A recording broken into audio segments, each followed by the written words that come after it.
Selamat pagi dan salam sejahtera.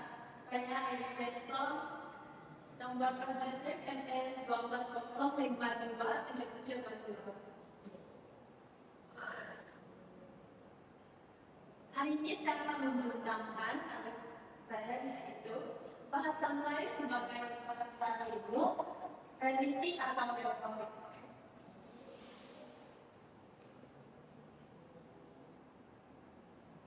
Pengenalan bahasa Melayu sebagai bahasa ilmu dalam pendidikan tinggi Malaysia masih berterusan hingga kini. Sejak pelaksanaan dasar bahasa kebangsaan pada tahun 1970-an, berbagai usaha telah dijalankan untuk memperkuatkan peranan bahasa Melayu dalam bidang akademik. Namun, dalam era globalisasi yang menuntut daya saing antara bangsa, timbul persoalan sama ada bahasa Melayu benar-benar berfungsi sebagai benar-benar berfungsi secara menyeluruh sebagai bahasa ilmu atau masih bergantung pada bahasa Inggris dalam bidang tertentu. Oleh itu, penilaian perlu dibuat berdasarkan realiti semasa penggunaannya dalam berbagai bidang pengajian. Seterusnya kita pada bahasa ilmu. Apa itu bahasa ilmu? Bahasa ilmu itu merujuk kepada bahasa yang digunakan untuk menyampaikan,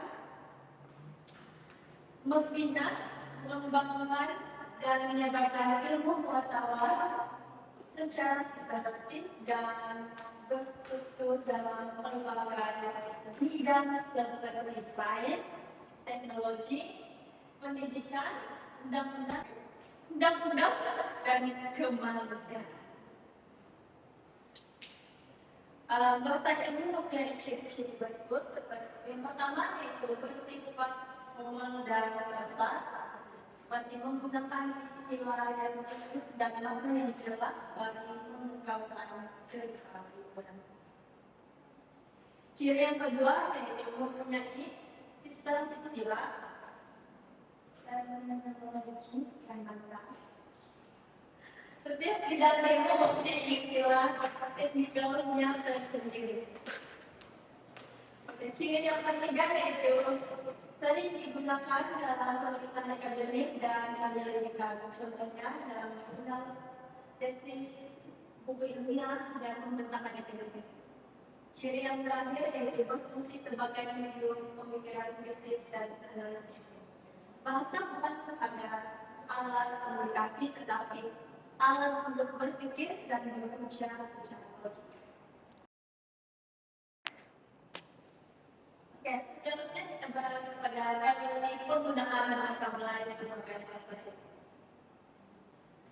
Pertama, dari segi infrastruktur akademik, banyak tesis dan karya ilmiah telah dihasilkan dalam bahasa Melayu, khususnya dalam bidang kemanusiaan dan sains sosial. Pengkalan data seperti MySciTool membantu mengindeks penerbitan pertanian. Namun, penerbitan dalam satu skop dan web skop sains telah lebih dominasi bahasa Inggris. Yang kedua, cabaran teknologi saintifik. Tidak semua bidang mempunyai istilah saintifik yang lengkap dan seragam dalam bahasa Melayu. Banyak istilah masih dipinjam atau diterjemah daripada bahasa Inggris. Keadaan ini akan menyebabkan kekeliruan serta menyebabkan komunikasi akademik, khususnya dalam bidang teknikal.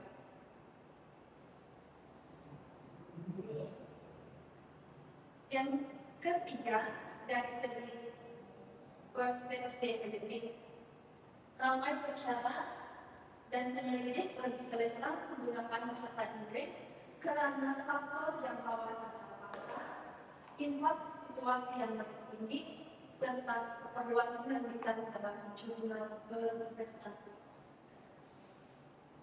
Dalam sistem akademik yang kompetitif, bahasa Inggris dilihat sebagai lebih strategik untuk kemajuan pekerjaan.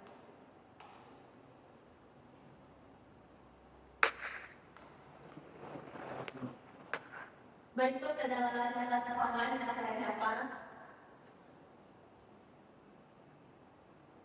yaitu hanya 35% aplikan website diterbitkan sepenuhnya dalam bahasa Inggris.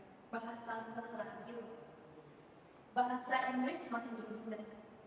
Sini bahasa Inggris dan bahasa Melayu masih sering digunakan. Data seorang lembaga peneliti Malaysia cenderung menerbitkan dalam jurnal Scopus yang menggunakan bahasa Inggris demi impact dan situasi. Data segmen yang ketiga, akademisi lebih memilih bahasa Inggris untuk publikasi antar bangsa. Terakhir adalah literasi saintifik, bahasa Melayu dalam kalangan belajar masih membingungkan. Oleh itu, wujud jurang antara dasar menambahkan bahasa Melayu dan meneliti pelaksanaan dalam pendidikan tinggi.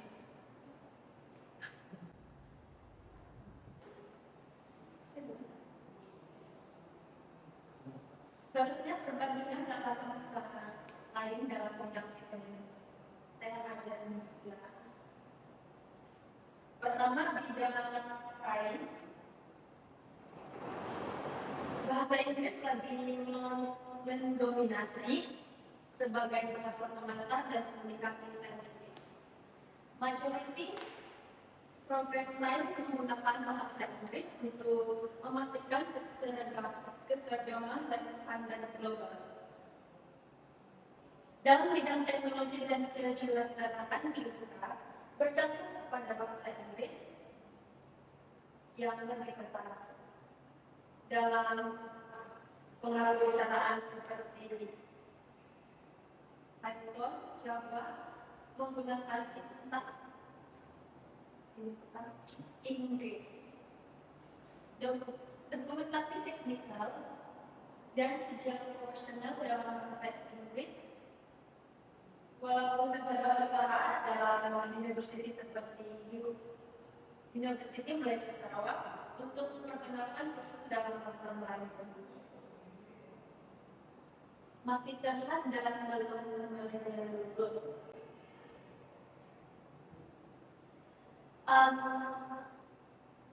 yang terakhir adalah dalam bidang undang-undang, bahasa Melayu lebih kukuh. Banyak akta dan dokumentasi resmi negara menggunakan bahasa Melayu. Walaupun begitu, pengaruh bahasa Inggris juga tetap wujud melalui rujukan SS, jurnal, dan jurnal antara bangsa.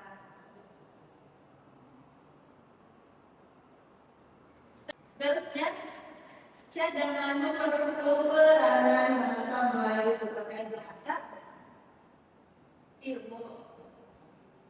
Sebagai yang pertama yaitu pengembangan terminologi saintifik secara sistematik. Perlu ada usaha berurusan untuk menyertakan istilah melalui catatan percakapan dan penggunaan glosaris ada dan boleh diakses secara digital. Pengembangan teknologi saintifik juga menggunakan platform digital untuk pengembangan menulis. Cadangan yang kedua yaitu insentif penerbitan bahasa Melayu.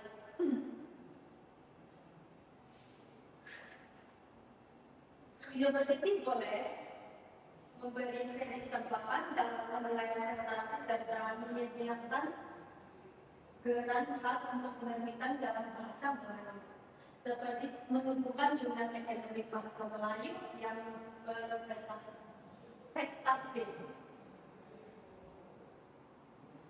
Oleh itu, bisa dapat meningkatkan penyerapan jumlah bahasa Melayu di peringkat antara.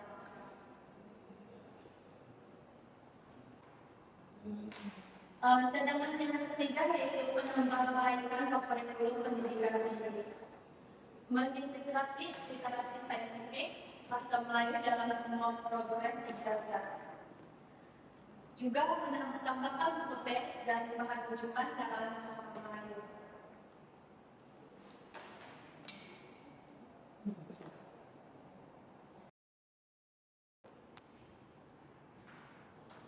Cadangan yang keempat yaitu kerjasama universiti, industri, dan kerajaan.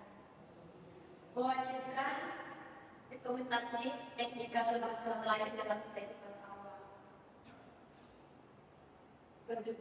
Menggalakkan industri menggunakan bahan bahasa Melayu untuk pasaran pertanian.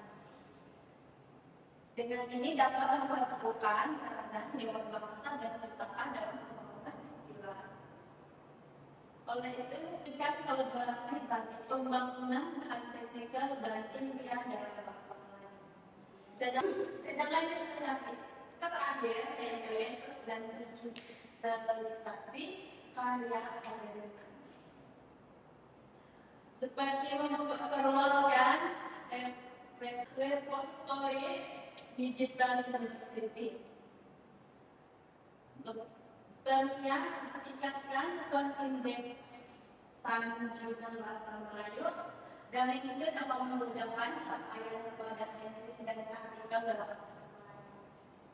Juga perkasatan paparan dan paparan seperti selanjutnya kesimpulan. Secara keseluruhan, bahasa Melayu dalam mewujudkan perkembangan yang signifikan sebagai bahasa ilmu dalam sistem pendidikan tinggi Malaysia. Namun, perannya masih belum sepenuhnya dominan dalam semua bidang.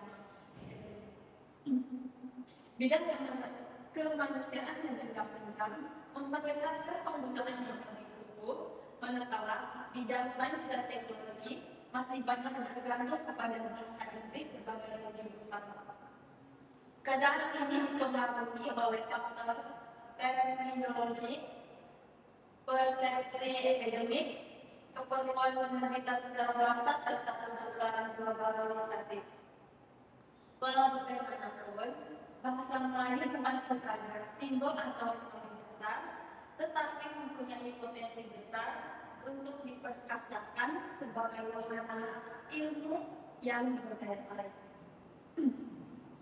Melalui perkembangan istilah secara sistematik, penyediaan insentif penerbitan, penambahkan kurikulum, kerjasama strategik dan industri dan kerajaan serta pengukuhan akses digital, bahasa Melayu mampu diposisikan sebagai bahasa ilmu yang mantap dan relevan.